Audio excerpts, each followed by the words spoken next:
Welcome back. I'm Brian Lee Durfee, author of The Forgetting Moon and The Blackest Heart and the Lonesome Crown, all published by Simon & Schuster's Saga Press.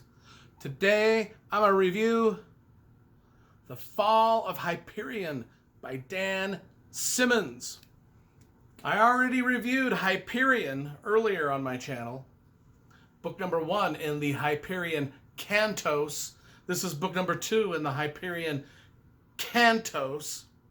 I don't know what Cantos means. Some people have a series, Chronicles. You know, there's the Dragonlance Chronicles.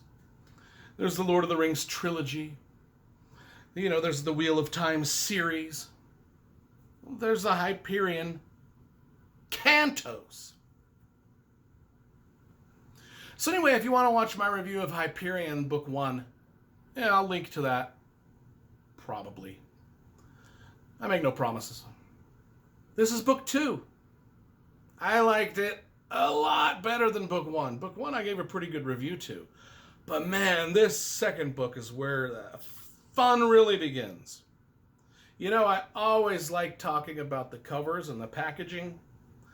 You know, I got all the Dan Simmons books up in my library. If you saw my library tour videos, you've seen them. I brought a few down here. Just a couple. It's hard to haul all of that stuff down to the recording studio. I love this cover, though. Another Gary Riddell cover. He's done all of the covers in the Hyperion Cantos. He's done all of them, and they're great. We've got the Shrike. We don't know whether the Shrike, he's here, right there, and he's right there. The spiky evil, well, we don't know whether he's evil or good. We don't know what he is. He's just the Shrike. He guards the time tombs. He guards the time tombs. And in Book 1, you know, and we'll mention Book 1 just briefly here so we know what we're getting into Book 2. In Book 1, we've got sort of this Canterbury Tales type story where 7 different people are on a spaceship heading towards the time tombs and the Shrike. That's their quest. They're on the spaceship, and they have to tell each other their stories of how they got put on the quest to the time tombs. And so we had the priest, named Hoyt, the soldier, named Cassad, the poet, named Silenius, the scholar, named Sol Weintraub, the starship captain, named Het Mastine, the detective, named Brownie Llama, and just a character called the Consul. Those are our 7, let's see, 1, 2, 3, 4, 5, 6, 7. 7 people that are on the quest to the time tombs to find the Shrike in Book 1. And they tell their tales, and they all kind of interweave. But that was kind of the negative drawback to that, is it was seven, it was kind of like 7 different short stories placed into a novel that all kind of told the tale of why these people were on this starship going to the time tombs. Well, now, in this book, they are actually all on the quest to the time tombs. Their stories are over. They're not now we get to see the story really unfold as all the characters are together. Well, not all of them. I'm not going to tell you which ones make it and which ones don't. But not all of them make it to the final quest in this book.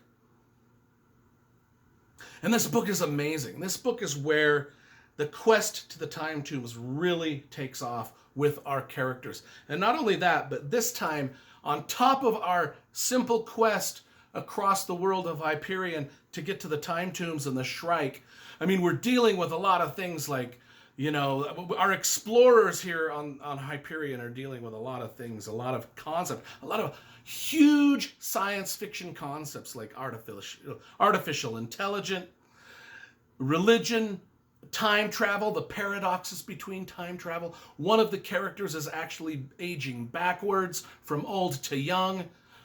Kind of like that movie that Brad Pitt was in, Benjamin Button. They Benjamin Buttoned it up in here with a character like that. And so there's a lot of really real high stakes science fiction ideas just overloading this book. I mean, just the amount of ideas that he puts in this book is amazing, because not only do we have this quest on the world of Hyperion, but above Hyperion in outer space, we've got this other battle for humankind going on. I mean, their quest to find the Shrike and the Time Tombs is kind of like a Lord of the Rings quest to destroy the ring and the Mount Doom kind of a thing. Like, yeah, we need this small group of people to overcome these issues and go on this quest and adventure to save the world. But also, kind of like in the Lord of the Rings, we had the Fellowship of the Ring doing their thing. Above and beyond that, we had all of the big, huge battle players. You know, the Battle of Helm's Deep, the Battle of Minas Tirith, all that stuff was also going on to help save. And that's kind of what we've got with this. It's kind of like a parallel almost. The small quest tale with the small group of adventurers to save the world, plus this big, huge space battle to save the universe going on at the same time. And it's all tied together so brilliantly. I mean, we've got the Ousters and the Hegemony, which are the two warring factions. And I won't get into a lot of the details of that, because I don't want to spoil anyone's fun of learning about that world. The world building, I mean, there was some world building here in book number 1, but the world building in this second book just takes us out into outer space, into space opera territory, into space battles and starships, and just, we've got all of that grand stuff happening. At the same time, at the heart of the book is this simple quest across this planet Hyperion to reach the Time Tombs and to figure out what the Shrike is. It's just grand science fiction. It's not light reading. I mean, you got to pay attention to this stuff. Dan Simmons is one of the best writers. If you saw my top 10 writers in the world, he was on the. Dan Simmons made that list. So we're in the hands of a master, a Hugo Award. I think this actually won the Hugo Award. Yeah.